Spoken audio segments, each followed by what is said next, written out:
Bonjour Laurie Canoton. Bonjour. Bonjour. C'est donc aujourd'hui le 3e anniversaire du déclenchement de la guerre en Ukraine. En ce moment même, Emmanuel Macron est à Washington. Il va s'entretenir avec Donald Trump pour essayer de le convaincre en quelque sorte de ne pas lâcher Volodymyr Zelensky et les Ukrainiens. Est-ce que malgré tout, quand on voit les signaux envoyés ces derniers jours, on n'a quand même pas le sentiment que le sort de l'Ukraine est un peu scellé ? Alors, il y a deux questions. Il y a le poids d'Emmanuel Macron dans la négociation et il y a ce que Donald Trump a ou aurait réellement en tête dans son interaction avec Volodymyr Zelensky. C'est-à-dire, il y a deux choses. Il y a à la fois sa proximité avec Poutine en particulier et le camp russe depuis les années 80. Donc c'est quelque chose qui remonte à bien avant l'irruption de Poutine dans le champ politique. C'est-à-dire, on avait prévu d'en parler un petit peu plus tard, mais vu que vous en parlez, proximité depuis les années 80, Oui. dites-vous ? Il va à Moscou en 87, il est un petit peu pris en charge, on va dire, par un certain nombre de gens de là-bas. On lui montre un petit peu certains aspects les plus reluisants et il revient, il achète une page entière, je ne sais plus dans quel journal, mais pour vanter les mérites de l'URSS à l'époque. Et il a des projets immobiliers, il y a toujours cette espèce de proximité. En fait, le début de l'intérêt soviétique pour Donald Trump, c'est la fin des années 70. C'est une sorte de golden boy à l'époque, prometteur. Il a une femme tchécoslovaque. Et donc, il y a une forme de prise en charge un petit peu de ce personnage. On va revenir sur les enjeux du jour, mais d'abord, j'avais quand même une dernière question toujours sur ce sujet, vu que vous en avez parlé. Quand certains, je voyais par exemple le géopolitologue Dominique Moisy qui posait ce matin la question dans le journal Les Échos, je crois, disant « Donald Trump est-il un agent russe ?» Est-ce que quand certains posent la question, on peut se la poser ou est-ce que c'est de l'ordre du fantasme absolu ?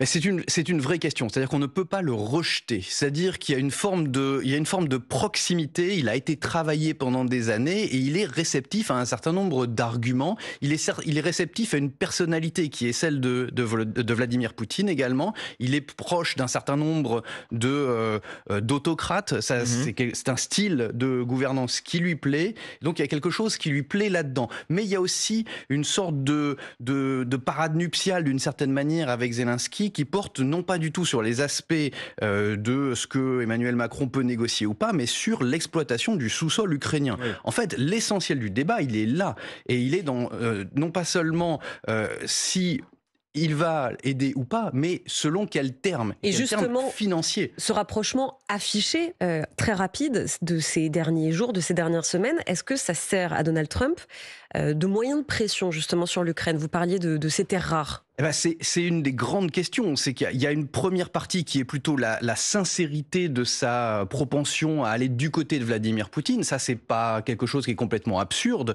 Mais il y a aussi cette forme peut-être de bluff qui dit attention, si tu n'es pas plus réceptif à mes offres, moi, je vais t'abandonner. Donc, quel est ton intérêt ? Est-ce que tu as vraiment envie que je te laisse en pâture aux troupes de Poutine ? Surtout qu'il y a la question de l'argent, de l'aide militaire qui a été offerte à l'Ukraine. Et ça aussi, il s'en sert, Donald Trump, comme moyen de pression pour faire plier Zelensky ? Il s'en sert de manière extrêmement maladroite parce qu'il donne des chiffres qui sont tous plus faux les uns que les autres. 500 milliards évoqués. Oui, alors c'est aussi en fait parce que c'est ce qu'il veut récupérer. Oui. Et c'est le problème, c'est qu'en fait quand on connaît les enjeux, notamment financiers qui sont derrière, on comprend les chiffres qu'il avance. Quand on les comprend pas, ça n'a absolument aucun sens. Et Volodymyr Zelensky a rappelé opportunément hier que ça avait été des dons pour partie, les sommes qui ont été données par les États-Unis. Et c'est bien inférieur à ces 500 milliards, mais le deal que l'administration Trump veut pousser Zelensky à signer, et Zelensky n'est pas tout seul, il rappelle qu'il a un parlement, il y a une constitution, il peut pas signer ce qu'il veut comme il veut quand il veut, et donc l'offre qui est sur la table a été repoussée une première fois par Zelensky. Hier, il a montré qu'il était beaucoup plus réticent que ce qui semblait, parce qu'on semblait dire qu'il y avait une signature qui approchait, et puis finalement non, alors peut-être dans la semaine. Et donc en fait la question c'est celle des garanties de sécurité.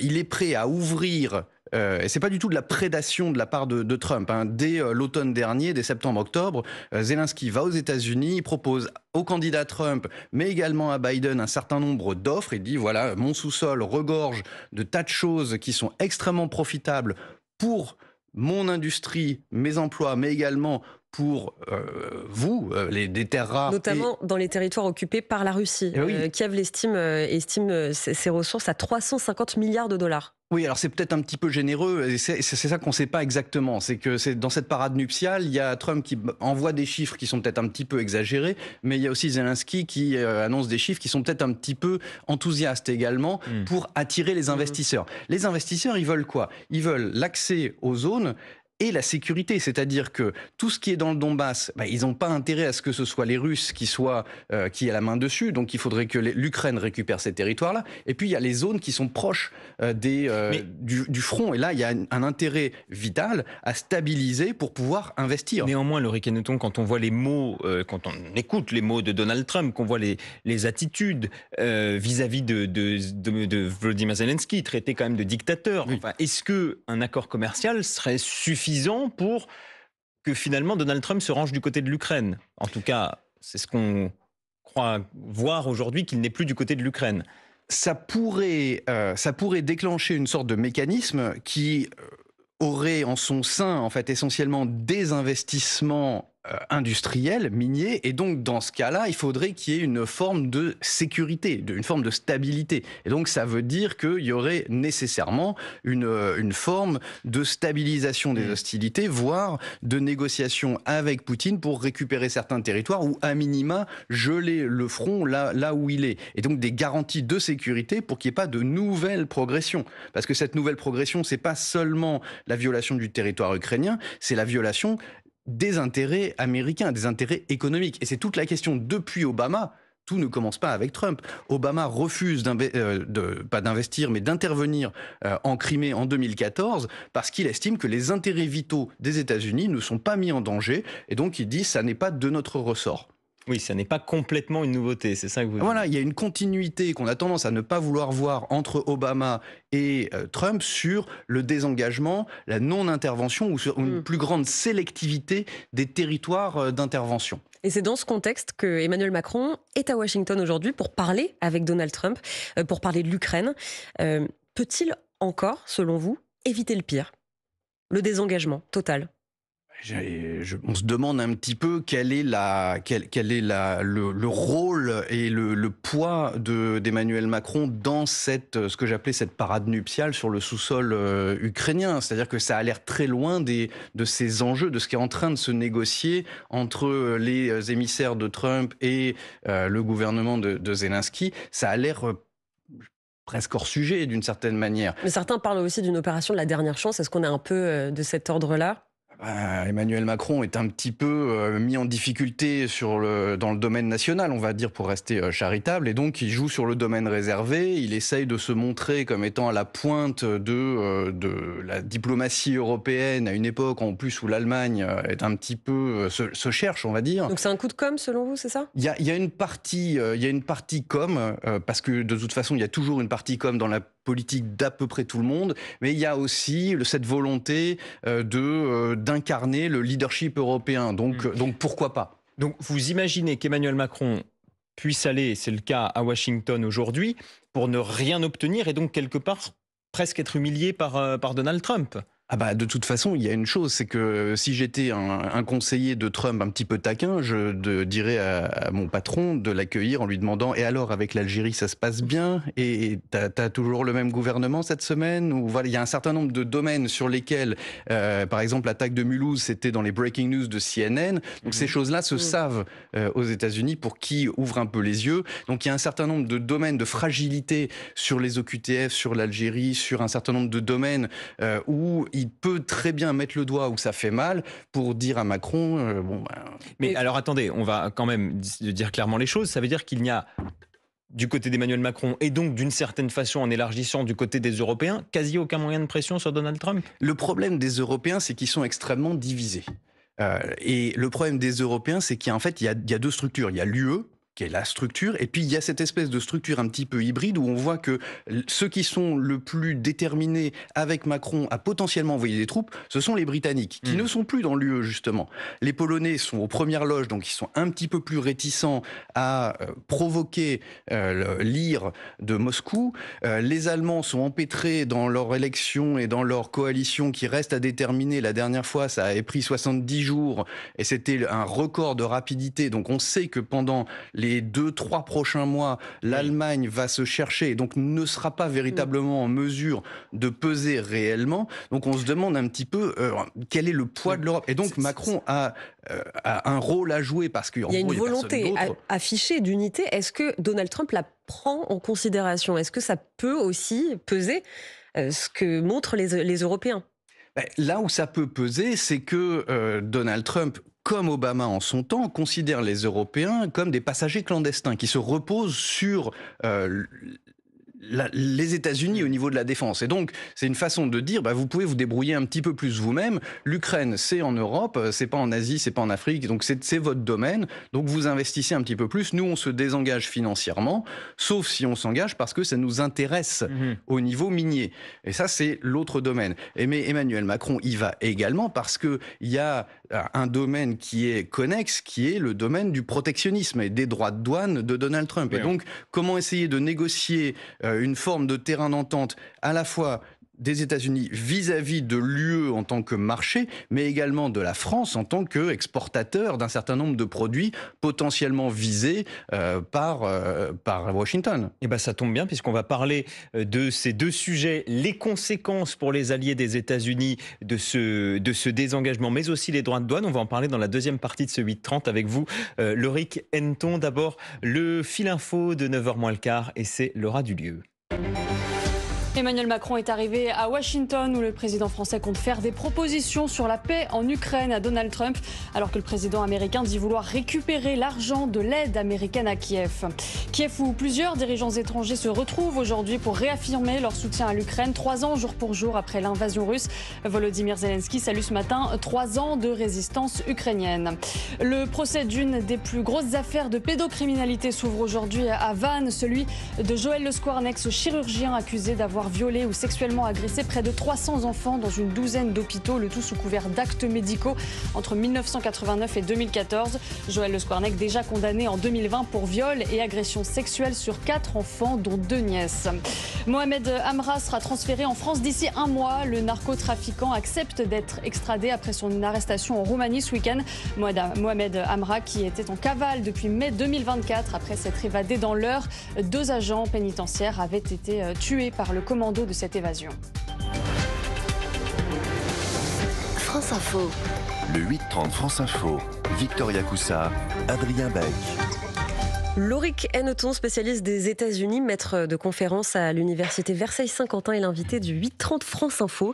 On a entendu les dernières déclarations de Volodymyr Zelensky, le président ukrainien, qui est prêt à mettre son poste dans la balance contre une entrée de l'Ukraine dans l'OTAN. Est-ce que ça peut fonctionner? C'est de l'affichage. C'est-à-dire qu'il a été mis en cause personnellement par Donald Trump de manière assez peu élégante et assez brutale, on va dire. Donc en fait, la conséquence, c'est de dire ce n'est pas moi qui suis au centre du jeu, c'est l'Ukraine. Donc si on peut faire avancer la situation pendant que moi je me mets en retrait, à ce moment-là, je me mets en retrait. Donc c'est pour dire je ne suis pas accroché au pouvoir contrairement à d'autres. Ce n'est pas moi qui peut bloquer ce processus. Il ne veut pas être considéré comme un point bloquant. Et alors on sait que entre lui et Donald Trump, c'est pas le grand amour.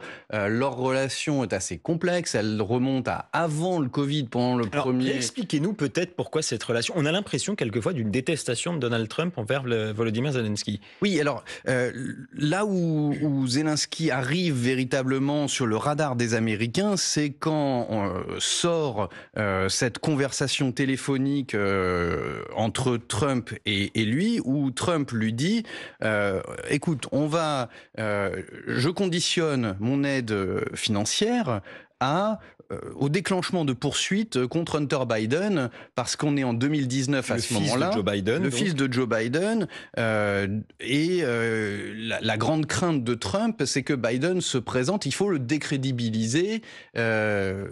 Donc, tous les moyens sont Et bons. Volodymyr Zelensky ne donne pas suite. Et Volodymyr Zelensky ne donne pas suite, et en plus le coup de fil remonte et fait l'objet de fuite, et donc d'une procédure au Congrès qui devient un impeachment, parce que c'est quelque chose qui est illégal. Hein. Voilà, donc c'était juste simplement pour revenir effectivement un petit peu sur la genèse quelque part de cette mauvaise relation entre Volodymyr Zelensky et Donald Trump. Et Volodymyr Zelensky n'a pas été assez docile aux yeux de Trump, et donc de ce point de vue-là... Il peut y avoir de la vengeance personnelle quand Donald Trump dit il est un dictateur, il faut des élections, etc. C'est que ça, ou est-ce qu'il y a, là encore, on est dans la stratégie quand même?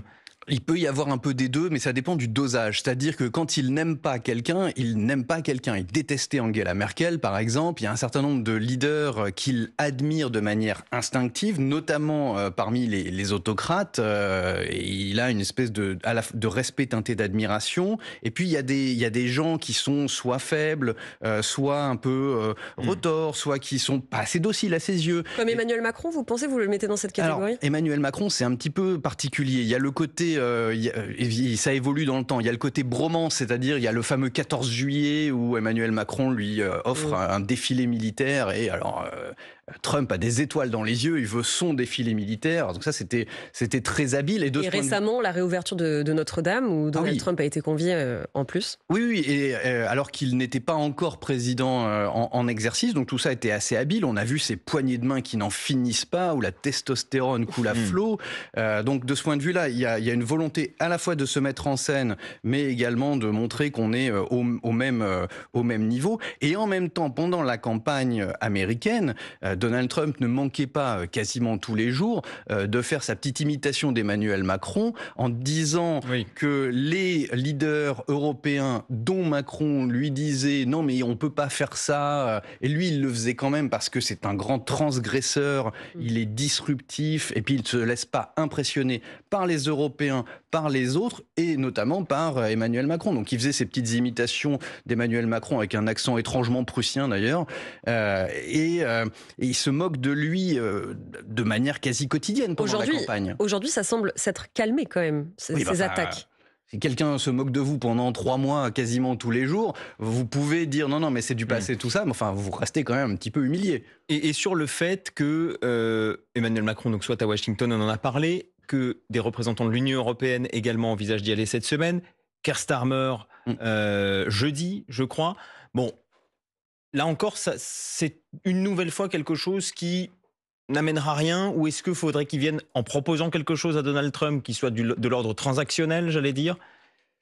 Alors Donald Trump fonctionne évidemment comme ça, et il fonctionne en bilatéral. Donc c'est pour ça que à la fois Keir Starmer comme Emmanuel Macron, c'est pas absurde. Ça doit se tenter. De toute façon, avec Trump c'est un homme de casino, donc il faut tenter des coups, il faut tenter des deals, il faut tenter sur un domaine assez personnel. Donc c'est pas absurde. On sait pas du tout ce qui peut en ressortir, mais c'est un petit peu le côté poker. Non, pardonnez-moi, continuez. Est-ce que ça peut fragiliser l'Europe, selon vous, si ces rencontres ne débouchent sur rien? Eh ben, c'est tout le principe de ce côté transactionnel et bilatéral de Donald Trump. C'est qu'il déteste les organisations multilatérales, et il essaye toujours de les déstabiliser en faisant des deals en 1 contre 1. Et ça permet de désosser un petit peu la structure en jouant sur les intérêts particuliers. Et donc, si Emmanuel Macron va faire valoir les intérêts des agriculteurs, puisque cette saison du vin... On en a parlé lors du Salon de l'Agriculture. Oui, des spiritueux. Donc ça, c'est vraiment des domaines qui sont particulièrement sensibles pour l'exportation française, le luxe. Donc, il va mettre ça sur la table. Et puis, c'est aux autres partenaires de mettre leur dossier. Mais c'est vrai qu'il parle pour lui et pas forcément pour l'UE. On parle de ces négociations, on parlait de l'OTAN également un petit peu plus tôt. Bon, le sujet qui va quand même aussi vite exister, qui commence déjà à exister, en cas de lâchage, j'allais dire, des États-Unis côté, pour ce qui est des Européens, c'est à qui les Européens vont-ils faire confiance? Il y a des mots qui m'ont frappé hier soir, c'est ceux du futur probable chancelier, probable futur chancelier allemand Friedrich Merz, qui dit il faut gagner notre indépendance vis-à-vis des États-Unis. Ça paraît quand même assez nouveau dans la bouche d'un conservateur allemand. Oui, parce que le contexte est radicalement nouveau. Les Allemands pendant très longtemps, mais les Européens plus largement, se sont bien plus sous le parapluie américain. Mais c'est vrai que ça fait une dizaine d'années que depuis Obama, il y a cette forme de lassitude des Américains d'être un petit peu le papa et d'avoir les enfants européens. Au-delà de ça, Laurie Kenneton, il y a aussi le Danemark qui est un allié très fidèle des États-Unis à qui Donald Trump demande de bien vouloir céder le Groenland. Il y a les Polonais, le président Andrzej Duda qui était à Washington, je crois vendredi, qui était censé avoir 1 heure d'entretien avec Donald Trump, qui n'a eu que 10 minutes d'entretien. Allié très proche aussi. Alors que justement, c'est un des plus proches en Europe. Voilà. Est-ce que tout ça, ça va pas finir par se retourner quelque part contre les États-Unis ? Ça, c'est la grande question du mandat qui s'ouvre, parce qu'il ne faut pas oublier que ça, on a l'impression que ça fait 6 mois que Trump est là, tant l'actualité est dense, tout le monde va à Washington parce que ça fait à peine 1 mois que Trump est en place. Donc on est en train de poser les jalons de ce qui va se passer dans les 4 années qui s'ouvrent, et ça, on a l'impression que c'est déjà très long, mais les 4 années qui s'ouvrent vont être d'une densité qu'on a rarement vue, et donc là on est en train de poser un certain nombre de pièces. Et il va falloir voir dans les semaines et dans les mois qui suivent, disons jusqu'à l'été, comment un certain nombre de dossiers évoluent. Les choses vont très vite pour l'instant, mais il faut laisser aussi le temps à un certain nombre de dossiers, notamment économiques, de se mettre en place, parce qu'il y a un certain nombre de questions qui se gèrent non pas seulement par des petits coups d'éclat devant les médias, mais par des négociations un petit peu longues, un petit peu ennuyeuses et un petit peu moins propices aux coups d'éclat, parce que ce sont des négociations économiques de fond. Et on parlait tout à l'heure des minerais en Ukraine, ce sont des questions qui durent depuis des mois. Et juste très rapidement, pour revenir sur la victoire du camp conservateur en Allemagne, aux législatives de Friedrich Merz, est-ce que vous pensez que ça peut aussi renforcer l'axe européen contre les États-Unis, sachant que le probable futur chancelier allemand est plutôt aligné sur Emmanuel Macron? Est-ce que ça peut aussi faire peur à Donald Trump? Il y a 2 choses. La première chose, c'est le facteur temps. On sait que les coalitions en Allemagne, ça met très longtemps à se mettre en place. On est obligé... D'ici le 20 avril, en tout cas, c'est l'objectif de... Oui, c'est l'objectif. La dernière fois, c'était 73 jours et c'était un record. Donc, ne soyons pas pressés là-dessus. Donc, ça veut dire qu'en Allemagne, il ne va rien se passer pendant un certain temps. Merz a gagné, mais il est en tête, on va dire. C'est lui qui va organiser une coalition qui, par définition, le lie. Et cette coalition, comme a priori ce sera une coalition tripartite avec le SPD et les Verts, ce sont des gens qui s'entendent assez moyennement, notamment sur les enjeux internationaux. Et donc, pour arriver à la moindre décision, Merz sera peut-être chancelier, mais il sera à la merci du retrait des Verts ou des exigences des Verts. Et c'est le problème des coalitions, c'est que le partenaire minoritaire est celui qui finalement détient tout le pouvoir. Il a le pouvoir de dire oui ou non. Et donc, Merz est dans une situation de représentant plus que de véritable président ou de véritable leader fort. Alors, quelques questions aussi sur les droits de douane. Vous l'avez évoqué, les sujets économiques. Emmanuel Macron qui vient également parler de ça avec les sujets, bien sûr, agricoles. D'abord, on n'a pas encore vu de droits de douane sur les produits européens, alors que Donald Trump en a annoncé à peu près avec tout. J'exagère un peu, je vais dire avec tous ses alliés. Mais en tout cas, pour le Canada, pour le Mexique, pas pour l'Europe. Comment vous l'expliquez? Il a fait des pas en avant et des pas en arrière, avec la plupart des menaces qu'il a faites sur les droits de douane. Il est revenu en arrière pour le Mexique et le Canada. Pour tout le monde en réalité, sauf pour la Chine. La Chine, c'est le seul pays qui a eu un supplément de douane et pour lequel il n'y a pas eu de pas en arrière. Donc pour l'instant, on est encore dans ce moment où il y a un certain nombre de choses qui se posent. Il faut bien distinguer avec Donald Trump, et ça c'est vraiment une ligne de conduite assez centrale. Il faut distinguer ce qu'il dit et ce qu'il fait. À la limite, il ne faut pas s'occuper de trop de ce qu'il dit tant que ce n'est pas suivi d'actes. Alors évidemment, en diplomatie, la parole a une importance extraordinairement grande, mais en réalité, ça dévalue le ministère de la parole au profit des actes. Ça veut dire qu'il pourrait ne pas y avoir ces sanctions, ces menaces pourraient ne pas être mises à exécution. Ou elles pourraient être mises à exécution avec rétropédalage quand on obtient des garanties ou des concessions d'un ordre ou d'un autre. En fait, c'est pour la négociation. Il met ça toujours dans le vent. Et pour quand il négocier. donne des chiffres, c'est pour ça qu'il y avait un petit point qui était qui m'a chiffonné dans les déclarations de la fin de semaine dernière là, sur les réseaux sociaux d'Emmanuel Macron. Pour l'instant, l'objectif, c'est 2% de dépenses du PIB pour la défense, pour les pays de l'OTAN. C'est une sorte d'objectif non contraignant, mais on se fixe ça. Trump dit qu'il faut que ce soit 5%.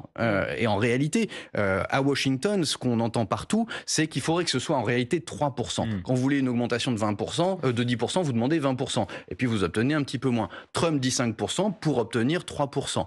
Mitch McConnell, l'ancien patron des Républicains au Sénat, disait ça noir sur blanc. Quand Emmanuel Macron dit 5%, déjà on ne sait pas où il va les trouver. Et puis surtout, il s'aligne sur le mieux-disant qui en fait ne veut pas ça. Merci beaucoup. Merci Loïc Henneton, maître de conférence à l'Université Versailles-Saint-Quentin. On suivra évidemment aujourd'hui sur France Info cette rencontre entre Emmanuel Macron et Donald Trump. Et je rappelle votre livre Rock and Road Trip, les États-Unis en 1000 chansons de l'Alabama au Wyoming. C'est chez Hors Collection. Vous restez avec nous sur France Info. Les informés arrivent dans quelques minutes.